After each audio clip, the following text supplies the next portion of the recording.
Hello and welcome to a very special interview for the Wire.in. With India and Pakistan locked in an escalatory exchange of fire along the line of control in Kashmir, there's increasing concern about the state of the border as well as about the wider relationship between the two countries. With me to talk about both issues is someone who's widely regarded as India's foremost expert on foreign policy, former Foreign Secretary Shyam Saran. Mr. Saran, for several months now, India and Pakistan have been locked in an escalating exchange of fire along the line of control. And in an article you wrote on the subject in the Business Standard just a few days ago, you said, there is no evidence that deliberate escalation of fire by the Indian side is leading to any change in the Pakistani calculus. Let me begin by asking you, what leads you to say that? What leads me to say that is precisely what I've said in the article, that if the objective of our escalating the exchange of fire on the border was that it would somehow change Pakistani behavior in terms of, for example,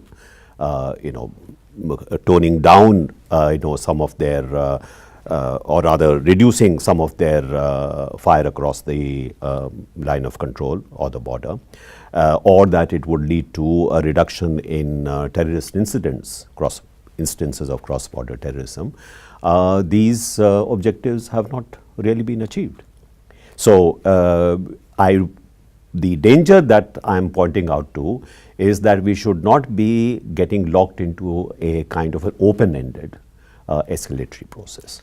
We should know exactly what this is designed to get in terms of our objectives. I'll come to that danger in a moment's time, but let me first put a contradictory opinion to you. Unlike you, the Indian Express has been informed by unnamed defense sources that Pakistan has been shaken by India's tough response. Simultaneously, the Times of India, quoting both the Army Chief and the Northern Army Commander, claims that Pakistan has suffered 3, maybe 4 times the casualties India has. You clearly don't agree with those two opinions. Well, I have no way of knowing whether those figures which have been given out, what are they based on. The fact is that even if Pakistan, for argument's sake, say, is getting hit more than the Indian side is getting hit in the lethality fire, it is still not leading to a change in Pakistani behavior. And that was the objective? I presume that was the objective, because why else would you engage in what could be a somewhat risky behavior on your side and on the other side. In which case, as a former Foreign Secretary, how would you assess Pakistan's response to India's escalatory fire? As you pointed out, it was intended to change Pakistani behavior. That doesn't seem to be happening. Pakistan seems to be retaliating tit for tat. Do you believe there is any restraint at all in Pakistan's response, or do you believe they're giving back as good as they're getting? Well, my sense is that the exchanges which are taking place across the border, the level of lethality has obviously increased. Even if we do not have figures for what may be happening on the Pakistani side, we certainly are aware of the fact that the number of casualties on our own forces has increased. That is a fact. Secondly, a very large number of villages located on the border and on the LOC, these have been very severely damaged. Populations have had to be moved out of those villages. So there is a cost being paid on our side, even if we are not quite certain what is the cost which is being paid on the other side. The other side, so till the point that we have reached right now, the other side has not seen it worth its while to actually, in fact, wind down the exchange of fire on the border. In fact, I'm going to quote from your article in the Business Standard. You say the incidence, scale and lethality of Pakistani attacks, including the most recent ones in the Kashmir Valley, have increased. So Pakistan is very far from raising the white flag. No, nobody, I think, can say that Pakistan is ready to raise the white flag. One may argue that, perhaps our ability to, tolerate pain is perhaps more than the other side. But so far, they are tolerating pain we too? have not we don't seem to have reached that point. In which case, what does this tell us about the surgical strikes that India launched in September 2016? As you know, they were specifically designed to change Pakistani behavior. Do you believe they've succeeded, or have they had very little effect? Well, I think the calculation certainly at that point of time was that this was a very measured kind of a response from our side. And I would say that maybe to some extent it succeeded in convincing Pakistan that anything like, say, the Bombay attack, the terrorist attack, perhaps, any assumption that there would not be a reaction from the Indian side, a strong reaction from the Indian side, that perhaps assumption has been shaken. But in terms of less than what we saw at Mumbai, the number of attacks against targets within the Kashmir Valley, the encouragement to cross-border terrorism, all this remains as it was before. In fact, the situation on the border has arguably got worse, and as you point out, the lethality, the incidence and the scale of Pakistani attacks has only increased since the surgical strikes. Well, I mean, it may not be a response to the surgical strike, but we adopted very consciously a policy that if you are going to attack us again across the border, we will perhaps respond to you with even greater force. And that hasn't stopped Pakistan attacking us. That's my point, that so far we have no evidence that this line of action from our side has really succeeded in changing Pakistani behavior. Let's look a little down the road. Let's look into the future. There is a viewpoint that if Pakistan's response to India's escalation is to escalate itself, then India is left, some people argue, with no option but to escalate yet further. Yet both countries are nuclear weapon states. How far and how much more can carry on by way of escalation? That's why I mentioned that, to me it seems that we have to be very careful that we don't get locked into an open-ended escalation. We need to have control over this process. Is there a danger that we don't show that control at the moment? Well, I have no reason to believe that there will be a government in India that would knowingly take risks. But it could slip into that accidentally. But these things sometimes, the script does not follow as you wish. So I would say that we should be conscious of the fact that it is important for India not to be locked into an open-ended escalatory process. Second, I think there is need to perhaps review whether the kind of policy that we have been following, is it giving us the results that we have wanted, and whether or not there is perhaps need for a certain review of this policy. I'll come to this critical question whether the policy is giving us the results we want in a moment's time. But first, again, I'm going to quote from an article. You say, as nuclear weapon states, there is a real, though unacknowledged limit to escalation in the conventional domain. How close are we to that unacknowledged limit? I don't think we are very close to that, frankly speaking. But we could get I there. think it is important to know that there is that kind of constraint which operates on both sides. It is in neither side's interest that the escalation reaches the point where, in fact, there is a possible, consideration of use of nuclear assets. In other words, be aware there is a limit, because Yes. you don't want to get too close to that limit. Neither side should in fact take Because that's that when kind of- things could slip out of Yes. control. So that is why brinkmanship is not a very good policy with regard to nuclear weapon states. Let's come to this question whether this policy of escalation is actually delivering the objectives that we have in mind. Is there a danger that India's escalatory policy could end up, maybe not now, but it could end up working more to Pakistan's benefit than to India's advantage?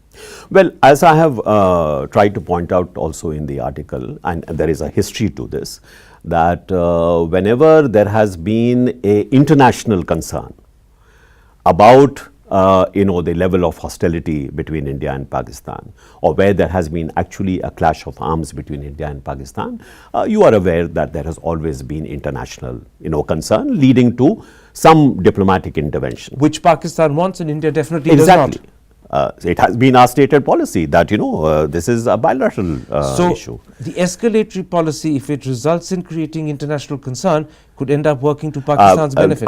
On balance, I think it would work in Pakistan's interest, because it would have a greater case for inviting international intervention. Now, in your Business Standard article, you specifically point out that India's strategy of escalatory violence or escalatory firing on the line of control could actually provide an opening for China, which you say, and I'm quoting you, is straining at the leash to become the arbiter in South Asia. How serious a risk is that? Well, it is a risk in the sense that, it is not necessary that we accept Chinese intervention in India-Pakistan affairs. But, at a moment when the role of China itself is increasing, as you see, there is a great deal of activism even in our neighborhood. On the Rohingya issue, you saw that it was the Chinese who tried to bring, the Bangladesh government and the Myanmar government together. So they are obviously, somehow slipping into that role, that as a major power and thinking of itself as a very major power, it believes that it has a role to play in terms of, conflict management, if not conflict resolution. So there is a greater, whether we like it or not, there is a greater Chinese profile, greater Chinese activism, which could in fact be invited by Pakistan, given its current very close relations with China, to say we are facing this kind of crisis. We would like China to perhaps. And the escalatory firing on the line of control could provide an opportunity for Pakistan to do just that. Well, I mean, if it continues and escalates, beyond a certain point, beyond a certain threshold, that could lead to international concern. I mean, there could be, for example, in the United Nations or with other major actors, and this could open the door to, at least, even if we resist it, we would be under pressure. This is not something that we would welcome. And none of this would be in India's interest. This would not be I welcome. certainly do not believe that it would be in India's interest to once again open the door for extra-regional powers to involve themselves in what is a bilateral relationship between India and Pakistan. In fact, in your Business Standard article, you seem to go one step further. You point out that whereas China during the Kargil war had consciously advised Pakistan to respect the sanctity of the line of control, now, because Pakistan plays a much more prominent role in China's geostrategic, geopolitical calculus, it's just possible, or at least you can't rule out the possibility, that China could launch some sort of diversionary action on the India-China border. That has always been a preoccupation, as you know. And sometimes it has even happened, like it did in 1965, for example. So we should always be, it is prudent to be alive to such possibility. What I have pointed out is that the level of commitment which China has to Pakistan today is much greater than we have had in the past.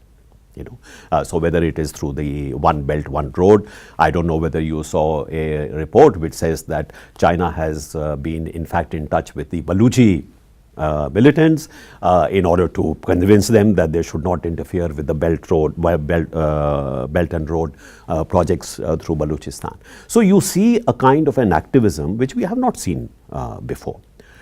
So a much greater involvement by China in Pakistan and therefore in the region itself, and whether it is because of a consciousness that it needs to protect its assets in Pakistan, or because Pakistan has now acquired a greater importance in terms of a larger geopolitical strategy of China.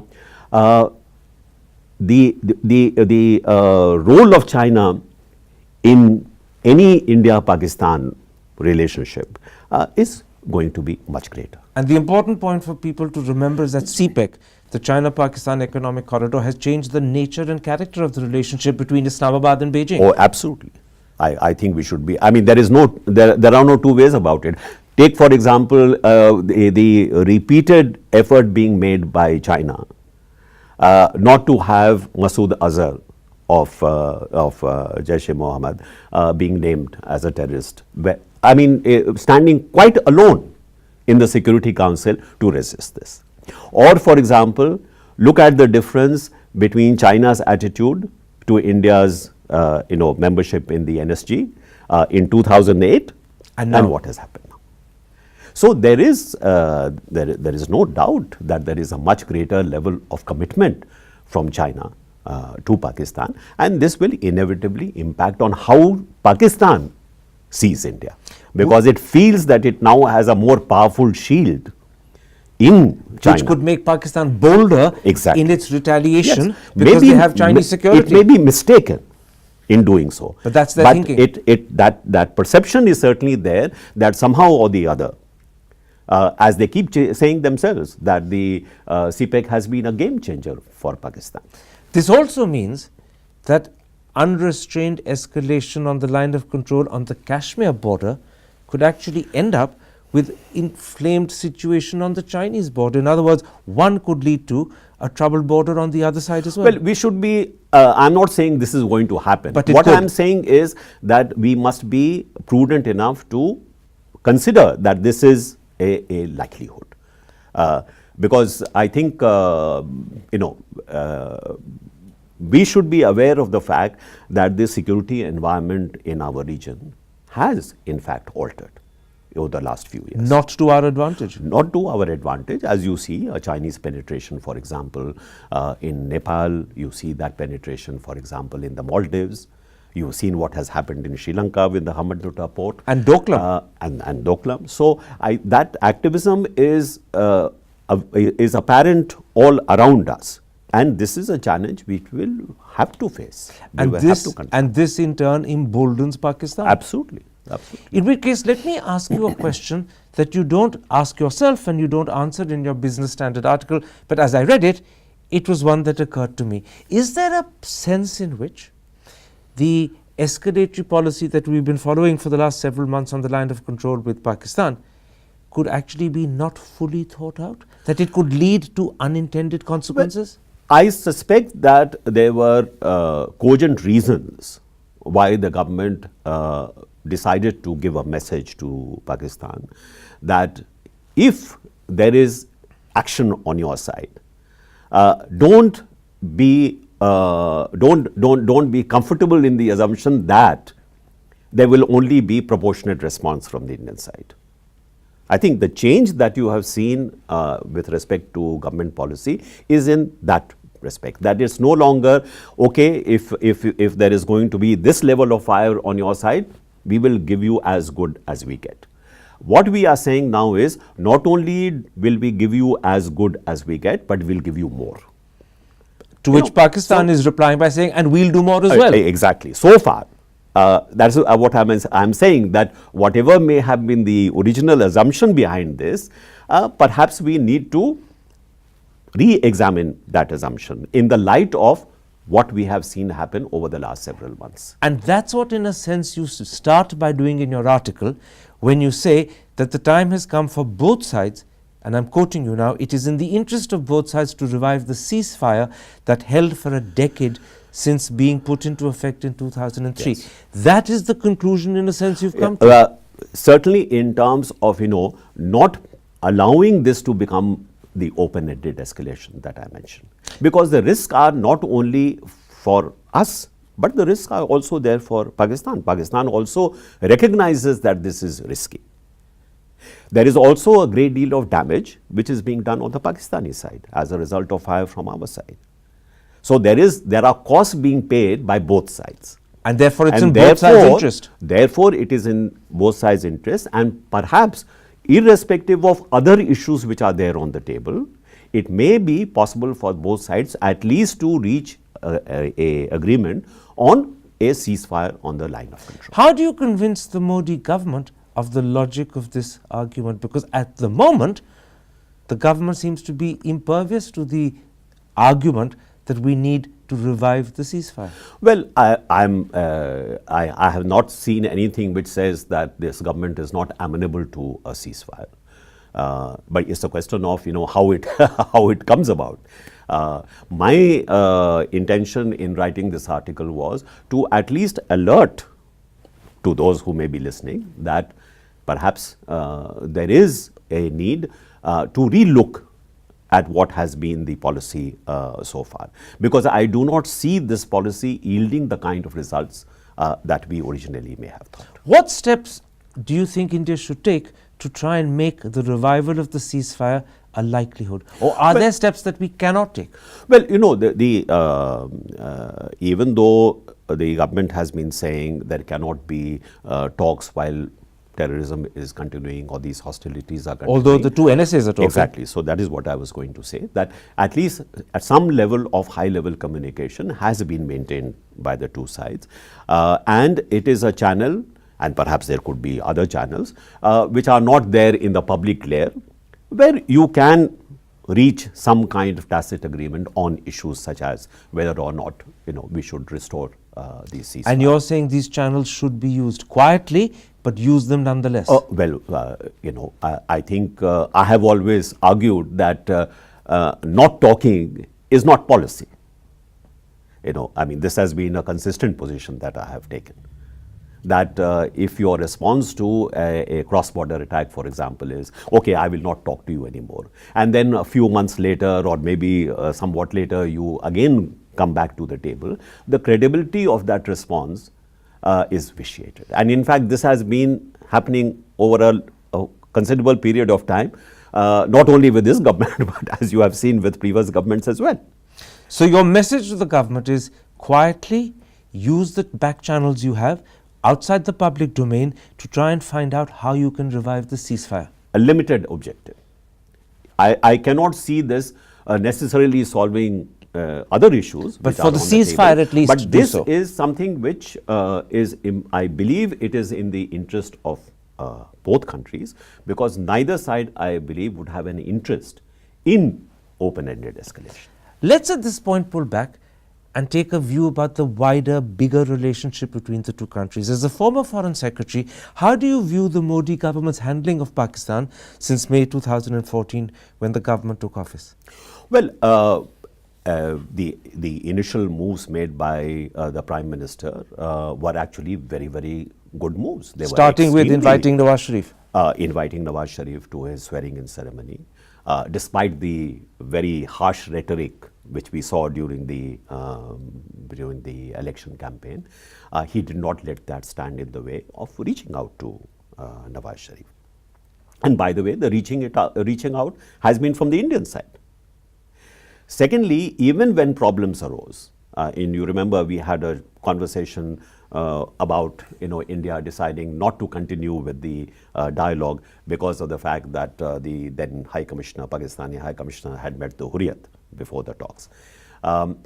Despite those hiccups, you will note that consistently Prime Minister Modi lost no opportunity on the sidelines of, for example, multilateral meetings. And December 2015 when he dropped in. Exactly. So I cannot fault him for making every effort possible, in fact, to bring about a different atmosphere in the bilateral relationship. I think on that nobody can But the effort hasn't worked. No, it has not worked. I think part of the reason why we are seeing what we are seeing today is also a result of that, those very sincere initiatives on the part of Prime Minister, who also took a political risk domestically. Is there a certain frustration or anguish that I did my best and it hasn't worked? I think it would be very natural to have that frustration, particularly, as I said, when you have put your political,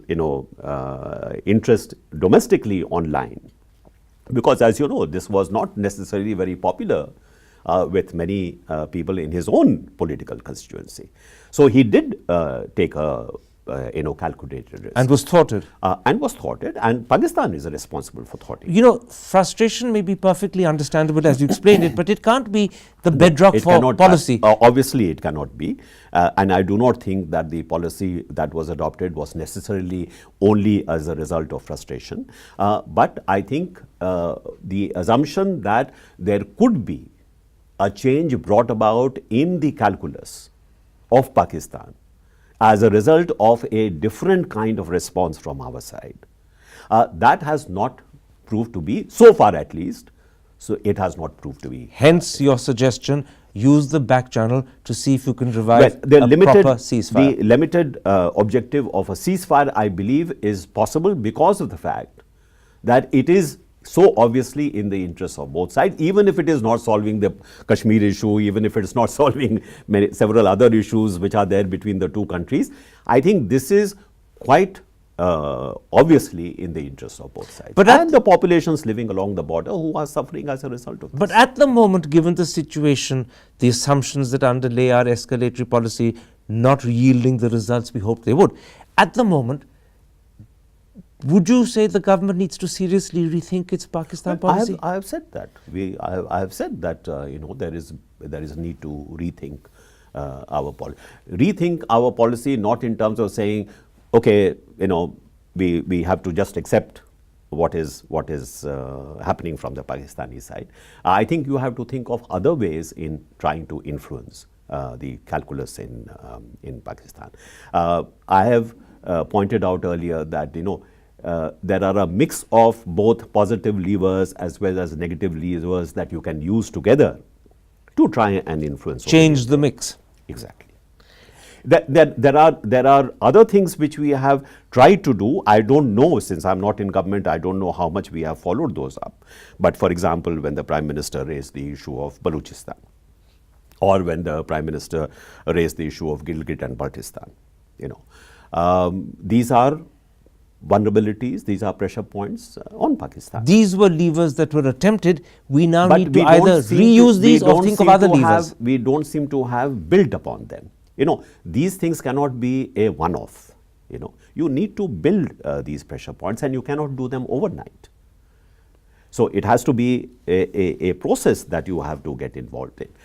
For example, since 1971 war, when we came to the Simla agreement, there was a kind of a assumption that the two sides had tacitly agreed that the line of control would become eventually the international boundary. What it resulted in was that the very strong assertion of our claim to Pakistan occupied Kashmir, that became muted for quite some time. Now, when it became apparent that this was not going to happen, that Pakistan had no intention actually to move in that direction, we somehow or the other did not go back to actually strongly reasserting our control over territory which we say belongs to us. If I understand what you're saying, you're suggesting two things, although you may not have phrased it in that way. One, a fairly comprehensive, reflective review of where we've got to and what we're attempting and to what extent we're succeeding. And then, secondly, look at the levers that are available. Yes. Use some that you've used in the past but not used sufficiently, yes, and look for others that you can use. Exactly. So it's a moment at which we need to take stock and then begin again. I think it is a moment to take stock. In fact, we should have been taking stock much earlier. Because as I have pointed out, that we have over successive governments fallen into this dialogue disruption kind of a pattern without much coming out of it. Now the time is necessary. We do need to take stock, we do need to reevaluate, yes, and we do need to ask, if we're not succeeding, what else do we need to do? Well, exactly. And also take into account what is a altered security environment in our region. And in particular, the altered relationship between Beijing and Islamabad. Exactly. Because that impinges increasingly on us. Right. Finally, in your Business Standard article, you also express concern about the way public discourse in India is increasingly equating nationalism and patriotism with abusiveness and hostility towards Pakistan. In fact, you write, and I'm quoting you, "This shrinks the space for diplomacy, which can only operate in greys and not if issues are framed in black and white." Expand on this. It's an interesting thought. You're saying that our domestic discourse is actually undermining or at least weakening our room for diplomacy. Well, I think what I'm saying should be quite obvious that if you paint an adversary in demonic colors, then it becomes very difficult at the same time to deal with him. To deal with him or to have any kind of conversation. So I certainly believe that part of the management of the Pakistan challenge requires, in fact, dialogue, requires conversations. And this requires undemonizing Pakistan. Yeah, whatever differences you may have, and I have always maintained that India-Pakistan relations are adversarial and will remain adversarial for the foreseeable future. So it is a management of that adversarial relationship that is necessary. But don't demonize. Even when you had very hostile relations, for example, between the US and Soviet Union, conversations never stopped. Tho and Kissinger were talking even when the war was on in Vietnam. So I think it is very important to keep that space because you should not be locked in a position where the tools that you have in your hand become unusable. And this is where the public discourse, particularly on some television channels, is minimizing our space against our interests. I do think so. I think that kind of a discourse is certainly not conducive to successful diplomacy. You're also, in your Business Standard article, critical of the attempt that is sometimes made in Indian circles to equate Pakistan with India's own domestic Muslim population. You say this is a reflection of the two-nation theory. What's the danger you see lurking down this road? Well, foreign policy issues should remain foreign policy issues because your ability again to deal with foreign policy issues is severely constrained if it also becomes a domestic issue. Then domestic issues start impinging on how you are relating to a particular and we're in danger of converting a foreign policy into a domestic one. Right. I mean, my concern is, let me say that with neighbors, you'll always have some domestic dimension. I'm not unrealistic enough to think that you can compartmentalize completely.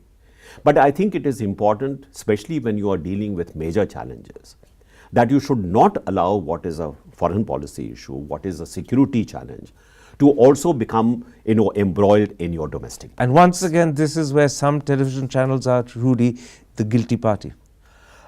I don't think that they are doing this nation's interests any favor by adopting this kind of. Finally, you end your Business Standard article with the following caution, and I'm quoting you again: "We are perched on a slippery slope, and our political parties could do well to reach an early consensus on not allowing foreign policy issues to become embroiled in competitive domestic politics." What would happen, and where would we end up if we start sliding down this slippery slope? Well, what I was pointing out to was the fact that, what is an India-Pakistan issue should not in some way or the other translate into a Hindu-Muslim issue in India. That is dangerous. Dangerous for the unity of our country. Because, it is really then impinging on the very social fabric of this country.